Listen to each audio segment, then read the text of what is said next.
Ja miks me seda teeme? Selleks, et edendada soolist võrdõiguslikkust, parandada aktsiaemitentide juhtorganite soolist tasakaalu ja vähendada soolist ebavõrdsust juhtimistasandil. Triina, sina oled sotsialist. Järelikult pead ennast feministiks. Mina olen ka feminist ja väga toetan seda eelnõu. Nüüd mina tahaks küll aru saada. Kui me esimest lugemist tegime, Jürgen Ligi ei suutnud meile seda ära seletada, et kuidas siis see vähem esindatud sugu tegelikult klapib selle transideoloogiaga, sest me näeme päris elus, kuidas transideoloogia võtab süstemaatiliselt ära viimase poole sajandi jooksul naisõiguslaste poolt välja võideldud naistele saavutusi ja lihtsalt lükkab nad kõrvale. Küll naiste spordis, küll nõukogudes, et see seaduseelnõu räägib vähem esindatud sugudest ja see ei pruugi üldse olla naine.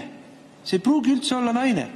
Valitsuse liige ütleb meile, et sugusid on vähemalt 20, võib-olla 40, täpselt ei tea, number on vulav ja virdav. Et kuidas sina feministina? Mina olen ka feminist. Saad sinna juurde veel kiita, et jõle hea seadus, sest et sa tead, päris elu on näidanud meile hulluks läinud lääneriikidest, et see transideoloogia käib naiste arvelt.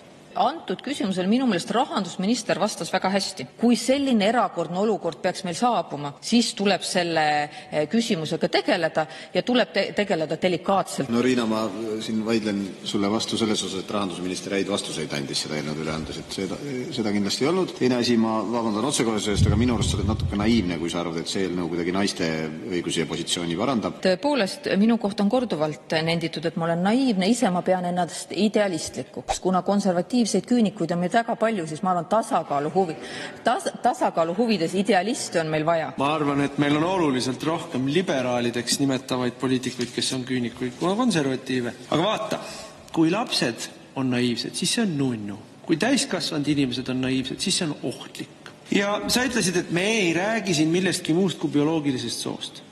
No meie siin või sina seal puldis võid ju rääkida, aga eelnõu ei räägi bioloogilisest soost. Eelnõu räägib alaesindatud soost. Ja nüüd me teame, Jürgen Ligi ütles, tema lahendaks asja delikaatselt. Jürgen Ligi ei ole elus ühtegi asja delikaatselt lahendanud, aga jätame selle kõrvale praegu. Vaat see seadus motiveerib freak show'd, friikide paraadi. Me toome näite sellest, me näeme seda mujal maailmas, sellepärast ma ütlengi, et ei tohi olla naiivne. Ameerika Ühendriikides Bideni režiim lõi nii-öelda rohelise raja sõjaväes transsoolistele. Ja üleöö tekkis 10 transsoolisi inimesi, kes said kohe admiraliks. Seksiga see eelnõu tegelikult absoluutselt ei tegele. Rahandusminister ütles, et mingit trahviühikuid ei tule.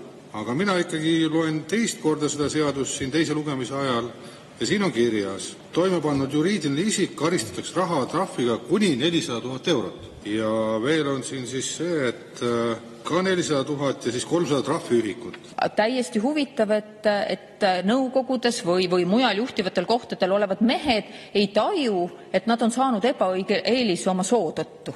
See peaks ka alandav olema, millegipärast seda aru saama me ühiskonnas ei jaga. Lõpuks sooline tasakaal on meie kõigi huvides, eeskujud börsiettevõtete juhtkonnadest tulevad.